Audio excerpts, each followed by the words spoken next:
phone আমি কৈ আছিলো 13টা দিন সিদ্ধাৰ্থ শৰ্মাৰ হাতত আছিল ডিএসপি সন্দীপন গাৰ্গে সেই মোবাইলটো সিদ্ধাৰ্থ শৰ্মাৰ হাতত দি থৈ আহিছিল সেই মোবাইল ফোনটো কিছু সময় পূৰ্বে সিআইডি উদ্ধাৰ কৰিছে যেটো এসআইটি দলে তেওঁলোকক লৈ আনিছিল আৰু সিজেম আদালত বন্ধ থকাৰ কাৰণে সিজেমৰ বাসগৃহত আলপনা এপাৰ্টমেন্ট গীতানগৰ তেওঁলোকক সিজেমৰ সন্মুখত হাজিৰ কৰোৱা হয় তাৰ পৰা বাহিৰে কটকটীয়া নিৰাপত্তা বেষ্টনীৰ মাজত উলুবাৰীত থকা সিআইডি কাৰ্যালয়লৈ লৈ যোৱা হৈছে শ্যামকানু মহন্ত আৰু সিদ্ধাৰ্থ শৰ্মাক এই দুজন এই গাড়ীৰ ভিতৰত এটা দৃশ্য আপোনালোকক দেখুৱাইছো আৰু এক্সক্লুসিভ দৃশ্য আমাৰ ওচৰত আহি পৰিছে কিন্তু ডাঙৰ খবৰটো হ'ল যে জুবিন গাৰ্গৰ মোবাইল ফোনটো ইতিমধ্যে উদ্ধাৰ কৰা হৈছে লগতে আন বহু সামগ্ৰীও সিদ্ধাৰ্থ শৰ্মাৰ পৰা উদ্ধাৰ কৰা হৈছে যিসকল দৰ্শকে আমাৰ লগত চাই আছে মই আপোনালোকক জনাব বিচাৰিছো এই দৃশ্য এটো হৈছে সিআইডি কাৰ্যালয়ৰ ভিতৰত এইদৰে হ্যান্ডকাফ লগাই এজন হৈছে শ্যামকানু মহন্ত আৰু এজন হৈছে সিদ্ধাৰ্থ শৰ্মা এওঁলোকক এদৰে সুচৰাই অনা হল অসমলৈ আৰু তেওঁলোকক ইতিমধ্যে সিজেমৰ সন্মুখত হাজিৰ কৰাৰ পিছত সিআইডি কাৰ্যালয়লৈ বাহিৰে লৈ যোৱা হৈছে আৰু তাত তেওঁলোকক সোধা পোছা কৰা হ'ব 14 দিনৰ জিম্মাত দিয়া হৈছে 14 দিনৰ সিআইডিৰ জিম্মাত থাকিব শ্যামকানু মহন্ত সিদ্ধাৰ্থ শৰ্মা এক্সক্লুসিভ দৃশ্য দেখুৱাই আছো নিউজ 18 অসম নৰ্থ ইষ্টত এইখন গাড়ী A037550 এইখন গাড়ীত লৈ অনা হৈছিল একদম দাগী অপৰাধীৰ দৰে হ্যান্ডকাফ লগাই এজন শ্যামকানু মহন্ত যিজনে অসমৰ সাংস্কৃতিক বা উদ্যোগৰ ক্ষেত্ৰত ঠিকা লোৱা বুলি কয় লগতে এজন সিদ্ধাৰ্থ শৰ্মা তেওঁলোকক লৈ অনা হ'ল কিন্তু ডাঙৰ খবৰটো হ'ল যে জুবিন গাৰ্গৰ মোবাইল ফোনটো উদ্ধাৰ কৰিছে যাক লৈ পেলাই বহু জল্পনা কল্পনা আছিল যে এই তাৰ পৰা মোবাইল ফোনটোৰ পৰা বহুত তথ্য প্ৰমাণ এজন সিদ্ধাৰ্থ শৰ্মাই মুছি পেলাব পাৰে অত্যন্ত চতুৰ এজন সিদ্ধাৰ্থ শৰ্মা আৰু 13 দিনৰ অন্তত জুবিনদাৰ মোবাইল ফোনটো উদ্ধাৰ কৰা হৈছে লগতে জুবিন গাৰ্গৰ আন কিছু সামগ্ৰীও সিদ্ধাৰ্থৰ পৰা উদ্ধাৰ কৰা হৈছে কি কাৰণত লৈ থৈছিল সকলো তদন্তত ওলাব তেওঁলোকক সোধা পোছা কৰা হ'ব শ্যামকানু সিদ্ধাৰ্থৰ বিৰুদ্ধে 18/25 নম্বৰত গোচৰ ৰুজু আছে বিএনএছৰ 12টা ধাৰা সন্নিবিষ্ট কৰা হৈছে এই মুহূৰ্তৰ আপডেট আপোনালোকক জনাই আছো জুবিন গাৰ্গৰ মোবাইল ফোনটো উদ্ধাৰ কৰা হ'ল জুবিন গাৰ্গৰ মোবাইল ফোনটোক লৈ বহুতে প্ৰশ্ন তুলিছিল যে সিদ্ধাৰ্থ শৰ্মাৰ হাতত জুবিন গাৰ্গৰ মোবাইল ফোন থকাটো কোনো কাৰণত মানি ল'ব নোৱাৰি কাৰণ সেই মোবাইল ফোনটোৰ পৰা বহু নথিপত্ৰ বা বহু গুৰুত্বপূৰ্ণ তথ্য তেওঁলোকে মুছি পেলাবলৈ সক্ষম হৈছে নেকি তাক লৈ জল্পনা কল্পনা আছিল কিন্তু অৱশেষত জুবিন গাৰ্গৰ মোবাইল ফোনটো উদ্ধাৰ কৰা হ'ল আৰু এইদৰে সুচৰাই অনা হৈছে শ্যামকানু মহন্তৰ সিদ্ধাৰ্থ শৰ্মাক দাগী অপৰাধীৰ দৰে তেওঁলোকক হ্যান্ডকাফ লগাই অনা হৈছে আৰু তেওঁলোক দাগী অপৰাধী আৰু সেই কথা প্ৰমাণ হৈছে কোনো ধৰণৰ ৰাজ আতিথ্য ইয়াত দিয়া হোৱা নাই এটো কথাত অসমবাসী ৰাইজে যি বিচাৰিছিল তেনেকৈ সৰকাৰে কৰিছে এসআইটি কৰিছে কিছু সময় পূৰ্বে মুন্না প্ৰসাদ গুপ্তা তাত উপস্থিত হ'ল আৰু তেওঁলোকে তাত উপস্থিত হৈ তেওঁলোকে তদন্ত আৰম্ভ কৰিছে আৰু খুদা পোছা কৰিব এনেকুৱা নহয় 14 দিনৰ জিম্মাত লৈছে এজন শ্যামকানু মহন্ত আপোনাক দেখুৱাব বিচাৰিছো শ্যামকানু মহন্ত আহিছে লগতে আছে সিদ্ধাৰ্থ শৰ্মা কোৱা আছিল যে ক'ত পলাই থাকিব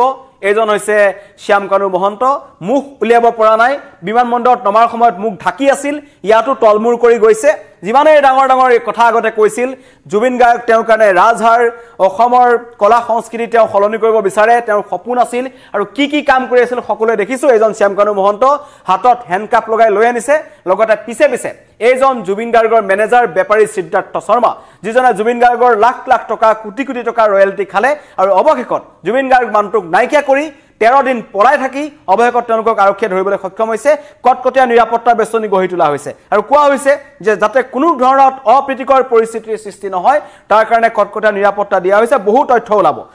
তথ্য ওলাব এতিয়া বহু কথা গম পোৱা যাব কাৰণ এওঁলোকে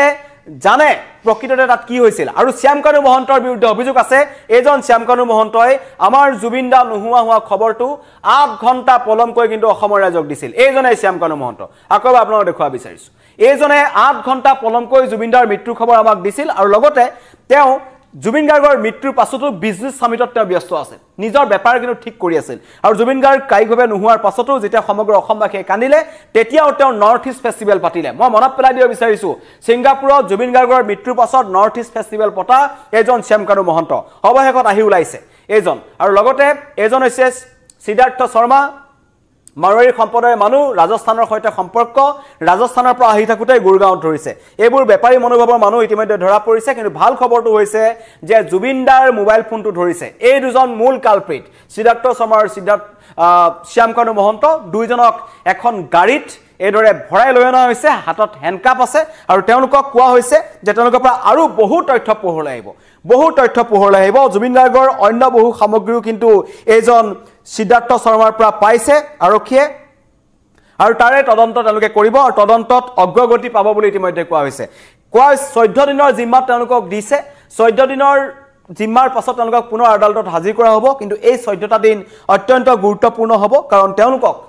খুদা পোছা কৰিব সিংগাপুৰত প্ৰকৃততে হৈছিল কি কাৰণ জুবিন গাৰ্গক সেই ইয়ট পাৰ্টিটোলৈ লৈ গৈছিল সিদ্ধাৰ্থ শৰ্মাই শ্যামকানু মহন্তই গম পাইছিল নাই অসম এছ'চিয়েশ্যনৰ কোন মানুহ জড়িত আছে সেই ভেনুটো কোনে ঠিক কৰিলে সেই লাজাৰুছ যোনটো দ্বীপ যলৈ সিংগাপুৰৰ মানুহ নাযায় সেইটো এটা তাত ভৌতিক ঘটনাৰ সৈতে জড়িত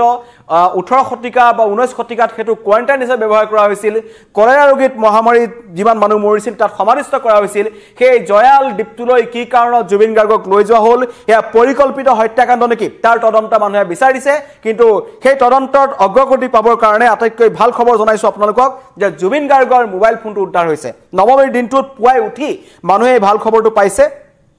যে এই দুই মূল কালপ্ৰিট পলাই আছিল সকলোৰে খং উঠি আছে এই দুজনৰ ওপৰত শ্যামকানু মহন্ত আৰু সিদ্ধাৰ্থ শৰ্মা কেনেকৈ পলাই তেওঁলোক আহিলে